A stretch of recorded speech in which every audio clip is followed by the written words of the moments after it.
Hello everyone, कैसे हैं आप सभी लोग। आई होप आप लोग बढ़िया होंगे। Welcome to Magnet Brains. मैं हूं आपकी मैथ्स एजुकेटर और आज हम पढ़ेंगे चैप्टर 7 यानी कि the mathematics of may be introduction to probability का व्हाट इज प्रोबेबिलिटी। सबसे पहले हम टॉपिक पढ़ेंगे कि भाई व्हाट इज प्रोबेबिलिटी, ठीक है। देन उसके बाद अपन मूव करेंगे कि रैंडमनेस क्या होती है, ठीक है। ये दोनों टॉपिक आज हम कवर करने वाले हैं। और दूसरी चीज, मैंने आपको लास्ट क्लास में क्या पढ़ाया था वो भी पता कर लेते हैं। मैंने आपको पढ़ाया था कि आखिर हम इस चैप्टर में कौन कौन से टॉपिक कवर करने वाले हैं। मैम ये तो चैप्टर ओवरव्यू होता है, यानी कि हमने लास्ट क्लास में चैप्टर ओवरव्यू ही तो कवर किया था। तो अब हम पढ़ेंगे कि प्रोबेबिलिटी होती क्या है, क्योंकि मैंने पिछली क्लास में आपको बताया था कि मैं आपको पढ़ाऊंगी अब नेक्स्ट क्लास में प्रोबेबिलिटी के बारे में। तो अगर आपने वो वीडियो नहीं देखी है तो आई बटन में टैप करके वीडियो देख सकते हो, ठीक है। चलो, सबसे पहली बात बच्चों, यहाँ पर बोल रहा है कि व्हाट इज प्रोबेबिलिटी, ठीक है। पहले डेफिनेशन से थोड़ा समझ लेते हैं। प्रोबेबिलिटी मेजर्स द लाइकलीहुड यानी कि chance of an event occurring. It help us predict uncertain situation. Probability ये मेजर करता है कि कितने चांसेस हैं किसी भी चीज के होने के, ठीक है, और ना होने के, ठीक है। कोई एक इवेंट है, कुछ भी चीज हो, चाहे वो बारिश हो, चाहे कोई टेम्परेचर हो, या फिर कोई सिचुएशन हो। ये आपकी हेड एंड टेल, अगर आपके पास एक कॉइन है उसके हेड आने के कितने चांसेस हैं, टेल आने के कितने चांसेस हैं, ये सभी क्या बताता है, प्रोबेबिलिटी का काम होता है मेजर करना कि भाई किसी भी चीज के कितने चांसेस हैं, कितने चांसेस हैं कोई भी चीज के होने के, ठीक है। और ये आपकी जो अनसर्टेन सिचुएशन होती है जिसे आप पता नहीं लगा सकते, आपको लगता है कि भाई हो सकता है कि ये भी हो सकता है, ऐसा भी हो सकता है कि नहीं भी हो सकता। मतलब मुझे ऐसा है कि मैं अगर मेरे 5-6 दोस्त, ठीक है, हम लोग रनिंग कंपटीशन में है, ठीक है। अब हम लोग कंपटीशन में जब पार्टिसिपेट कर लिए, जब हम लोगों ने दौड़ना शुरू किया, तो प्रोबेबिलिटी ये है कि या तो हम जीत सकते हैं सामने वाली टीम से, या तो हम हार सकते हैं, ठीक है। अब होगा क्या कि अगर मुझे ऐसा लगा कि मेरे सारे टीम वाले बहुत अच्छा दौड़ते हैं, मतलब सबके सब बहुत ही तेज रन करते हैं, तो फिर उस टाइम मैं बोल सकती हूँ कि हमारी 75% चांसेस है कि हम जीत सकते हैं। वही क्या हो गया, प्रोबेबिलिटी हो गई कि मुझे पता है कि मेरे हाई चांसेस है, मोर लाइकली चांसेस है कि मैं जीत सकती हूँ। अब अगर क्या होगा कि अगर मेरी टीम बहुत कम दौड़ेगी, ठीक है, बहुत धीरे दौड़ रही है, किसी को मतलब कुछ प्रॉब्लम है, तो मैं बोलूँगी कि भाई मेरे 50% चांसेस है कि मैं तो या तो जीत सकती हूँ या तो मैं हार सकती हूँ, मतलब दोनों तरफ 50-50 है। तो यही सारी चीज़ें क्या होती हैं, प्रोबेबिलिटी मेजर करती है। Probability deals with events whose outcome are not known in advance, यानी कि आपको पहले से कुछ भी पता नहीं होता कि आप जीत ही जाओगे, कुछ भी कंफर्म नहीं होता, पहले से कुछ भी नहीं पता होता, उस चीज़ को प्रोबेबिलिटी बोलते हैं, ठीक है। And example, will it rain today, कुछ एग्जाम्पल दिए हैं, जैसे आज बारिश होगी क्या, भाई आज बारिश हो भी सकती है, डिपेंड करता है मौसम कैसा है। अब कभी कभी मौसम पूरा बना रहता है बारिश का, बट पूरा बदल जाता है, तो हो भी सकती है, नहीं भी हो सकती है, ठीक है। तो इसके भी चांसेस है कि हो सकती है या फिर नहीं हो सकती है, 50-50 चांसेस है। And will a team win a match, क्या ये टीम जो है हमारी मैच जीत पाएगी, तो भाई डिपेंड करता है, सामने वाली टीम ने अगर ज़्यादा रन बना लिए, ठीक है, या फिर आपको ऐसा हो गया कि आप आउट हो गए, ठीक है, तो क्या करोगे। मतलब प्रोबेबिलिटी ये है कि आप अगर रन अच्छा बनाते तो आप जीतोगे, अगर उन्होंने रन अच्छा बना लिया और आप आउट हो गए तो फिर आप हार जाओगे। तो मतलब डिपेंड करता है, आपको पहले से तो नहीं पता होता ना कि आप पास ही हो जाओगे, नहीं पता ना। अब यहाँ पर है who will be selected in a lucky draw, ठीक है। अब लकी ड्रॉ में आप सिलेक्टेड होते हो या नहीं होते आपको कैसे पता होगा, वो तो आपका ऐसा है ना कि मतलब आपने बस किस्मत का खेल है, अगर आपका लग गया तुक्का सही तो बढ़िया, अच्छी बात है, बढ़िया लॉटरी लग गई, कोई दिक्कत नहीं है। अब अगर नहीं लगा तो फिर भाई हार जाओगे, मतलब इसमें 50-50 चांसेस है कि मैं जीत भी सकता हूँ, मैं हार भी सकता हूँ। यही प्रोबेबिलिटी, जिसका कुछ भी सॉल्यूशन नहीं होता, जिसका आपको आंसर पता नहीं होता, वही प्रोबेबिलिटी होती है, जिसके 2 आउटकम होते हैं, या तो मैं फेल होऊंगा या तो पास होऊंगा, ठीक है।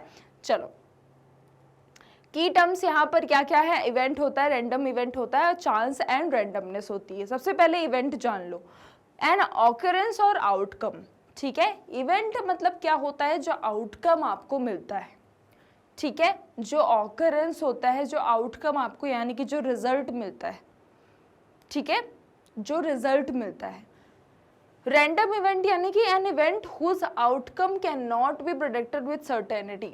रैंडम इवेंट मतलब ये होता है कि आप जिसका आउटकम यानी कि जिसका रिजल्ट आप पूरी सर्टेनिटी के साथ पहले से आप नहीं बता सकते, पहले से आप क्लियर होकर आंसर नहीं दे सकते। रैंडम इवेंट मतलब क्या होता है, जो मतलब आप जिसको पता ही नहीं है, आपको पता ही नहीं है कि भाई इसका आंसर क्या होगा, इसका आंसर ये भी हो सकता है, इसका आंसर ये भी हो सकता है, मतलब आप सर्टेन मतलब एकदम आपको क्लियर नहीं होते कि इसका आंसर यही होगा, कंफर्म नहीं होता आपको, ठीक है, वो रैंडम इवेंट है। क्योंकि अगर आप कोई भी चीज़ एकदम से हो जाएगी, वो उसका डिपेंड करता है सिचुएशन पे कि वो चीज़ जो है वो होगी भी या नहीं होगी, ठीक है, तो ये रैंडम इवेंट होता है। Chance randomness, uncertainty involved in an event, ठीक है, कितने चांसेस है इस चीज़ के होने के, कितने नहीं है, वही आपको बेसिकली, ठीक है। सो ये सारी चीज़ें आप यहाँ पर डेफिनेशन लिख सकते हो, ठीक है, अपने समझने के लिए इसका स्क्रीनशॉट भी ले सकते हो। देन उसके बाद बच्चों यहाँ पर क्या है, सब्जेक्टिव प्रोबेबिलिटी। सब्जेक्टिव प्रोबेबिलिटी क्या होती है, देखो किसी सब्जेक्ट के ऊपर अगर मैं बात करूँ, जैसे कि for example based on personal opinion, experience और observation different people may estimate different probability, ठीक है। जैसे यहाँ पर क्या होता है, पर्सनल ओपिनियन। सब्जेक्टिव प्रोबेबिलिटी मतलब क्या होती है कि आपके खुद के पर्सनल ओपिनियन होते हैं किसी भी चीज़ को लेके, ठीक है। आप जैसे मान लो आप दो दोस्त हो, ठीक है, आपका जो दोस्त है वो किसी एक पर्टिकुलर चीज़ के बारे में कुछ अलग सोचता होगा, आपकी कुछ अलग सोच होगी उसी चीज़ के बारे में, तो यही सब्जेक्टिव प्रोबेबिलिटी होती है। मतलब आप दोनों क्या है, नज़रिए उसी चीज़ को देखने के अलग अलग हैं। क्यों? क्योंकि आप दोनों अलग अलग इंसान हो, तो आपके थॉट्स भी क्या होते हैं, डिफरेंट होते हैं, ठीक है। एंड डिफरेंट पीपल में एस्टिमेट डिफरेंट प्रोबेबिलिटी। और दोनों अब बात बताओ, दो इंसान अलग अलग है तो उनकी सोचने की जो थॉट्स होंगे वो भी तो डिफरेंट होंगे ना। आपका ओपिनियन अलग हो सकता है, मेरा ओपिनियन अलग हो सकता है, तो वही क्या होती है, डिफरेंट प्रोबेबिलिटी, यानी कि दोनों के डिफरेंट थॉट्स हैं, दोनों के डिफरेंट आंसर हैं, ठीक है। Next example, one person thinks it won't rain because the sun is shining. मतलब एक इंसान ये सोचता है कि भाई आज मतलब सन अगर शाइन कर रहा है, यानी कि सन अगर है, ठीक है, सन अगर मतलब अच्छा खासा चमक रहा है, धूप है, बढ़िया धूप है, तो एक सोच रहा है कि आज बारिश नहीं होगी, ठीक है, वो सोच रहा है कि आज बारिश नहीं होगी। दूसरा क्या सोच रहा है कि it may rain because the weather is very hot. अब दूसरा इंसान क्या सोच रहा है कि भाई इतनी ज़्यादा धूप है, तो सीधी सी बात है, इतनी ज़्यादा गर्मी अगर पड़ रही है तो पानी जितना गर्म होगा उतने ही वो भाप बन के जाएगा, इवेपोरेट होगा, तो बारिश होने लगेगी। दूसरा इस तरीके से सोच रहा है। और पहला वाला क्या सोच रहा है कि भाई अगर धूप है ज़्यादा, मतलब आज यहाँ पर क्या बोल रहा है कि because the sun is shining, अब यहाँ पर अगर सूरज चमक रहा है तो यहाँ पर क्या होगा, बारिश होगी, ठीक है, मतलब वो बारिश नहीं होगी, सॉरी। पहला वाला क्या सोच रहा है कि अगर धूप है तो बारिश नहीं होगी, और दूसरा वाला क्या सोच रहा है कि धूप है तो बारिश होगी। क्यों होगी? क्योंकि उसने अपने दिमाग में एक साइंटिफिक तरीके से सोचा है कि अगर धूप बहुत ज़्यादा है तो सीधी सी बात है, गर्मी अगर इतनी ज़्यादा है तो जितना ज़्यादा एवेपोरेट होगा, आपकी जितना पानी गर्म होगा उतनी आपकी बारिश होगी। उसने एक साइंटिफिक तरीके से सोचा, ठीक है। तो यहाँ पर दो इंसान दोनों के दोनों गलत नहीं है। पहले वाला अलग सोच रहा है कि बारिश नहीं होगी, दूसरा वाला सोच रहा है कि होगी, ठीक है, क्योंकि दोनों इंसान क्या है, अलग अलग, दोनों का सोचने का तरीका भी पूरा अलग है, ठीक है। समझ रहे हैं ना आप इंपॉर्टेंस ऑफ प्रोबेबिलिटी क्या होती है? देखो, help us deal with uncertainty, ठीक है। नेक्स्ट है use to make prediction and decision, important daily life, science, sports, weather, forecasting and business, ठीक है।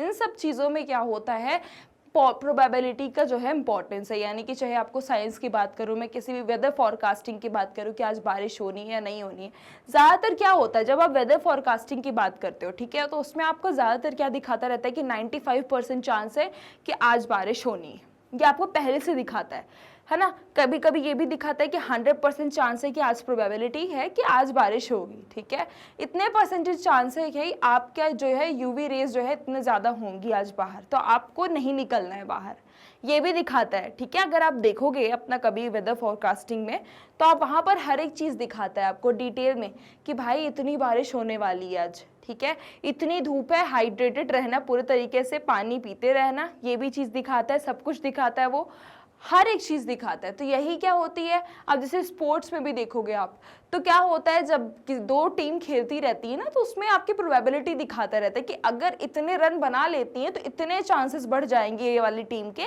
कि ये जीत जाएगी मैच, ये दिखाता है ना कि इतने अगर और रन बना लिए या फिर इतनों को आउट कर दिया तो इतना चांसेस है कि ये लोग जो है जीत जाएंगे।